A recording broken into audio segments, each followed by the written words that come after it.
Now, didn't I tell you that Descartes has other arguments for the existence of God, and that we would get to them eventually? Apparently we're getting to them already. Here we come to a somewhat more traditional ontological argument for the existence of God. Descartes talks about how searching for other truths and thinking about the things geometers talk about, like triangles and squares and circles. He observes that there's a lot you can be sure of here, that a triangle must have three angles equal to 2 right angles. But, he says, I did not see anything in all this to assure me that there was any triangle existing in the world. You can be certain that a triangle has 3 angles that add up to 180 degrees, but that doesn't show you that any triangle actually exists. It just shows you that if they existed, then they would have those characteristics. On the other hand, returning to examine the idea I had of a perfect being, I found that existence was contained in it in the same way in which the equality of its 3 angles to 2 right angles is contained in the idea of a triangle. So the idea of God is different from the idea of a triangle. The idea of a triangle includes 3 angles equaling 180 degrees. The idea of God includes existence. The idea of God is an idea of a perfect being, and a perfect being would have to exist. Or that the equidistance of all its parts from its center is contained in the idea of a sphere, and that consequently it is at the very least just as certain that God, who is this perfect being, is or exists as any demonstration in geometry could be. In geometry, you can demonstrate that a triangle has 3 angles equal to 180 degrees. And this is a model or an illustration for thinking through the idea of God. God is a being who is a perfect being by definition. And you can demonstrate that this perfection would have to include existence. This sounds much more like a traditional ontological argument reminiscent of Anselm. And maybe there's some development in the ontological argument, a few differences from Anselm. Maybe. I don't even want to talk about it. I just want to give probably the most important critique briefly here, that it sure looks like he's still relying on reason to make his argument for the existence of God. And at this point in the method, he hasn't proven that reason can be relied on, so I don't think this is a good strategy by his own standards, at least. Now, let's go into this other thing. This is interesting. But what brings it about that there are many people who are persuaded that it is difficult to know this, and also even to know what their soul is? What brings it about that there are many people who are persuaded that it is difficult to know this, and also even to know what their soul is that they never lift their minds above sensible things? Sorry, I was reading that as a question. It's not a question. But what brings it about that there are many people who are persuaded that it's difficult to know this, and even to know what their soul is what brings it about is they never lift their mind above sensible things, and that they are so accustomed to consider nothing except by imagining it, which is a way of thinking appropriate for material things, that everything unimaginable seems to them unintelligible. Please understand, imagining means, in this context, as often in philosophy, imagining means picturing things in your mind. It means picturing or having a mental picture of physical things. Imagination means mental images of physical things, mental ideas of physical things. Imagination is something that happens in the mind, but it's always of a physical thing, or of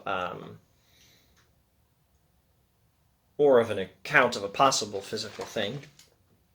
So Descartes says a lot of people have difficulty knowing that God exists. A lot of people seem to have difficulty even being persuaded that one can know that God exists, or difficulty knowing what their soul is. And the problem is that they never rise above the ability to think by relying on imagination. All they can do, in other words, is think in physical terms. They never lift their minds above sensible things. They rely too much on conceptions of the physical world. And the whole point of growing in wisdom is to learn to think beyond the physical world and understand non-physical reality. This is very standard, very traditional Platonic stuff and rationalist stuff. Now, Descartes is not necessarily a Platonist, although it depends on how broadly you define the terms. If you define the terms broadly enough, Platonism just means recognizing there's non-physical reality. And Descartes would definitely be a Platonist in this sense. And then rationalism is the idea that there are ideas in our minds that come from our minds and not from our physical experiences, not from taste, sight, smell, hearing, touch. There are ideas in our minds that come from sensory experience, from taste, sight, smell, hearing, touch. Like, what does a nice warm cup of Earl Grey tea taste like? You get that knowledge from the experience of tasting it. But the idea of God, the idea of the soul, that doesn't come from sensory experience. And rationalism is just this thesis. It's the thesis that there is some knowledge that does not come from sensory experience, some ideas that do not come from sensory experience. Descartes is being a rationalist here, and he's disagreeing with the alternative theory, which is empiricism, which states all our ideas do come from experience. And he's quite clear about this.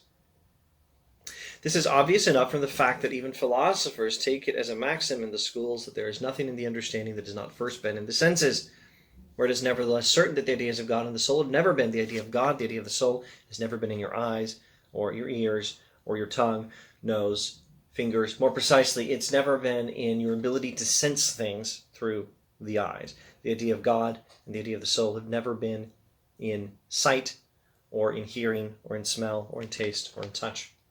And it seems to me that those who want to use their imagination in order to grasp these ideas are doing the very same thing as if in order to hear sounds or to smell odors they wanted to use their eyes. They are using the wrong faculty. If you want to understand if you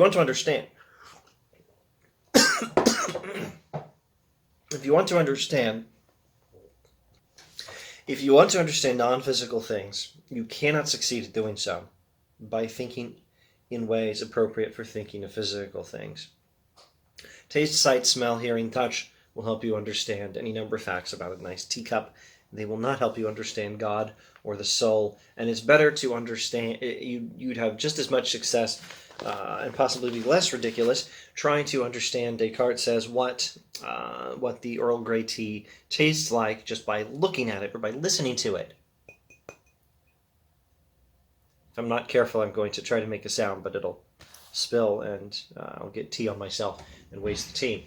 But you'll have just as much success and be somewhat less ridiculous trying to understand what the Earl Grey tea tastes like by listening to it and looking at it, as you will, trying to understand God by using the imagination, or the soul by using the imagination, trying to understand God and the soul, these non-physical realities, in using concepts appropriate to, or using your mental faculty of imagination, which is a faculty appropriate to thinking about physical things.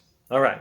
Lift your mind above the senses and learn to understand God and the soul on their own terms, just to say non-physical terms. Here, Descartes does remind one rather a lot of Augustine as well. All right, enough of this. Let's do more Descartes next time. Thanks for watching.